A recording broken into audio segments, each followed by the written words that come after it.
Hi, thanks for joining me on the Listen Up Girl podcast. I'm your host, Zach Randles-Friedman. Today is Friday, July 17th, 2026, and there is a lot happening today. Before I get started, if you have not already subscribed to this podcast, please do. Also, if you have not left a rating, it takes 5 seconds. Please just go and leave a rating either on whatever platform that you're listening to. So let's get into the news. My first story is the orange convicted felon strips protections from LGBTQ plus foster kids. So here is a gut punch to start your Friday. The orange convicted felon officially rescinded the designated placement rule on July 14th, a Biden-era policy that required federally funded child welfare agencies to receive LGBTQ plus youth competency training, provided access to age-appropriate services to queer kids, and then placed them in affirming environments. The rule had already been vacated by the orange convicted felon's stacked federal court in Texas back in June 2025, so it was never fully enforced. But this week, the administration made it official, wiped off the books with no replacement on the table. Out gay Congressman Mark Takano, the chair of the Congressional Equality Caucus, did not mince words. He said, and I'm paraphrasing, that every child in foster care, including LGBTQ plus kids, deserves a safe home, and rescinding this rule with no alternative puts children at risk, plain and simple. Out lesbian representative Andy G. Craig called it the administration's latest attack on the LGBTQ plus community, and Representative Latifah Simon, who started her career working with trans youth in the juvenile justice and foster care systems, said that all foster youth deserve to be safe, affirmed, and supported.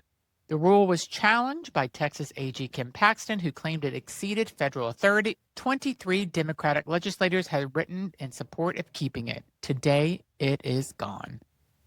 Unbelievable. Next, Pete Hegseth's Hormone Hypocrisy. Oh, the irony is rich today, and the Defense Secretary Pete Hegseth has announced a new program offering testosterone replacement therapy and other hormone treatments to male service members to boost performance and readiness. And within hours, the internet absolutely torched him. Because as you may recall, trans service members are banned from the military under this administration, in part because of their use of hormone therapy. The responses were swift and savage. The internet exploded with some of the variation of trans people taking the exact same hormone therapy aren't even allowed to serve. Hegseth has not responded to the irony, and isn't that a shock? Where is he at now? Nowhere to be found. Our next story is the Heritage Foundation comes for women's sports next. So if you thought Project 2025 crowd was going to stop at banning trans athletes, think again. Fresh off the Supreme Court's anti-trans sports ruling, the Heritage Foundation, the architects of Project 2025, are now going after Title IX itself. They are arguing that the landmark law protecting women in education and athletes actually harms men's sports and undermines what they are calling, and I wish I was making this up, a feminine graces. So let's be crystal clear about what's happening here. They used trans athletes as a wedge issue.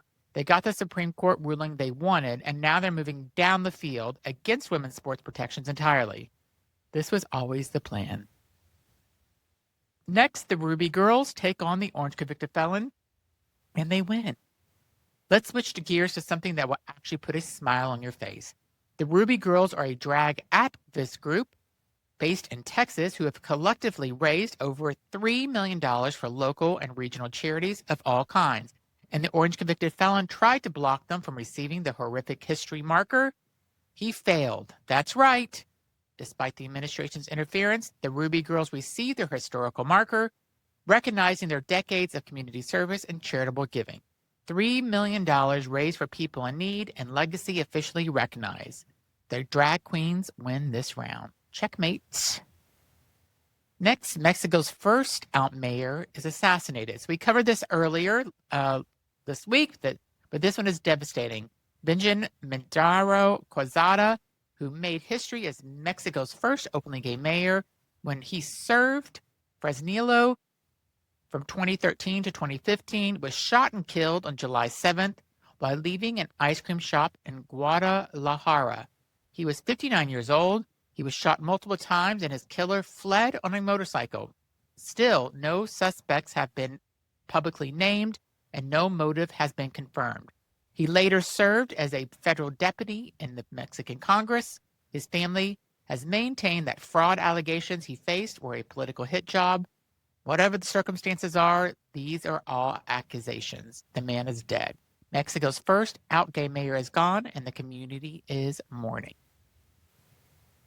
Next, we go to Jordan Wood, who is back in the Maine Senate race. So we're closing with some political news that LGBTQ plus community is watching closely.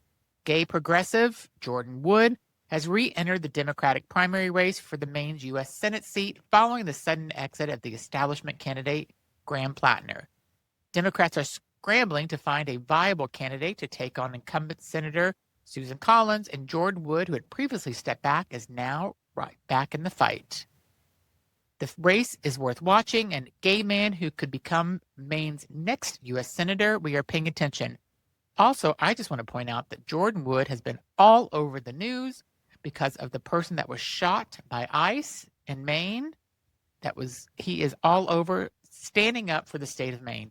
Jordan Wood is doing an amazing job, and I hope that anybody that is listening to Maine will go out and make sure you support him and you vote for him in November, because we need to take back everything that we have lost in this country, and getting our Congress and our House back in order will get us going there. We'll be on the way there.